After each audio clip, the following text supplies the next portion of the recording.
प्रिय विद्यार्थियों, बीए पाठ द्वितीय इतिहास के विद्यार्थियों हेतु आज का हमारा अध्ययन बिंदु है मोहम्मद बिन तुगलक और फिरोज शाह तुगलक द्वारा राजस्व व्यवस्था में किए गए सुधार। पहले हम मोहम्मद बिन तुगलक के सुधारों को देख लेते हैं। मोहम्मद बिन तुगलक के द्वारा राजस्व व्यवस्था में जो सुधार किए गए उन्हें हम दो बिंदुओं के अंतर्गत उनका हम अध्ययन करेंगे। उनमें से पहला बिंदु है दोआब में कर वृद्धि। तो ये राजस्व व्यवस्था में मोहम्मद बिन तुगलक का पहला सुधार था, दोआब में कर वृद्धि करना। और दोआब में कर वृद्धि करने का जो मुख्य कारण था वो था यहाँ की भूमि का उपजाऊ होना। किंतु जिस वर्ष सुल्तान के द्वारा दोआब में करों में वृद्धि की गई उसी वर्ष वहाँ पर भयंकर अकाल पड़ गया। उससे कर वृद्धि को वापस लेना पड़ा। इस प्रकार दोआब में कर वृद्धि की मोहम्मद बिन तुगलक की जो योजना थी वो असफल हो गई। दूसरा उसका जो कार्य था राजस्व व्यवस्था के क्षेत्र में वो था दीवाने कोही की स्थापना करना। भूराजस्व व्यवस्था में यह उसका बड़ा सुधार माना जाता है, दीवाने कोही की स्थापना करना। दरअसल में यह एक कृषि विभाग था जिसकी स्थापना मोहम्मद बिन तुगलक के द्वारा की गई। इसके पीछे सुल्तान का जो मुख्य उद्देश्य था वो सरकार की ओर से आर्थिक सहायता देकर और सरकारी देख रेख में कृषि भूमि का विस्तार करना था।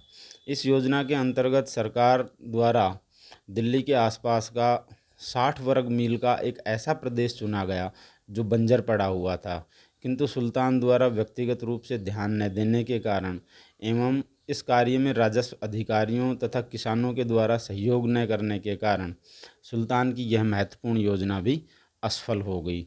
तो राजस्व व्यवस्था के क्षेत्र में मोहम्मद बिन तुगलक के द्वारा जो दो सुधार किए गए, दोआब में कर वृद्धि और दीवाने कोही की स्थापना, ये दोनों ही प्रयास या दोनों ही योजनाएं असफल सिद्ध हुई। अब हम लेते हैं फिरोज शाह तुगलक के द्वारा किए गए सुधार। तुगलक वंश में सर्वाधिक भूराजस्व सुधार फिरोज शाह तुगलक के द्वारा किए गए। उसने सर्वप्रथम इस बात का पता लगाने का प्रयास किया कि सरकार को विभिन्न भूराजस्व करों से कितनी वार्षिक आय होती है, जिससे कि आय व्यय में संतुलन स्थापित किया जा सके। इस कार्य के लिए उसने ख्वाजा उसामुद्दीन जुनैद नामक अधिकारी को नियुक्त किया, जिसने, जैसा कि अफीफ लिखता है, कि विभिन्न प्रांतों का दौरा किया और स्थानीय भू अभिलेखों की जांच की। इन दो कार्यों के बाद सुल्तान की वार्षिक आय, जिसे जमा कहा गया है, वो 6 करोड़ 75 लाख टन का निर्धारित की। दूसरा जो सुधार उसने किया फिरोज शाह तुगलक ने वो था कर प्रणाली का पुनर्गठन। इसके अंतर्गत उसने शरीयत में स्वीकृत केवल 4 कर, खराज, खम्स, जजिया व ज़कात को ही मान्यता प्रदान की। बाकी जो कर थे उसने उन्हें माफ़ कर दिया, जिससे जनता के विभिन्न वर्गों को आर्थिक दृष्टि से निश्चित रूप से लाभ हुआ होगा।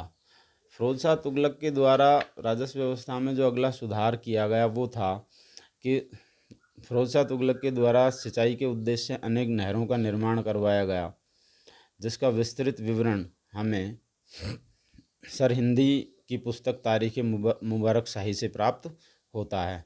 इस प्रकार गियासुद्दीन तुगलक के सुधार, जिनका अध्ययन हमने पिछले वीडियो में किया था, इसके साथ साथ मोहम्मद बिन तुगलक और फिरोज शाह तुगलक, इन सभी तुगलक सुल्तानों को मिलाकर इन्होंने जो भूराजस्व व्यवस्था में सुधार किए उनमें से अधिकांश सुधार निश्चित रूप से किसानों और जनता के लिए अत्यंत लाभदायक सिद्ध हुए।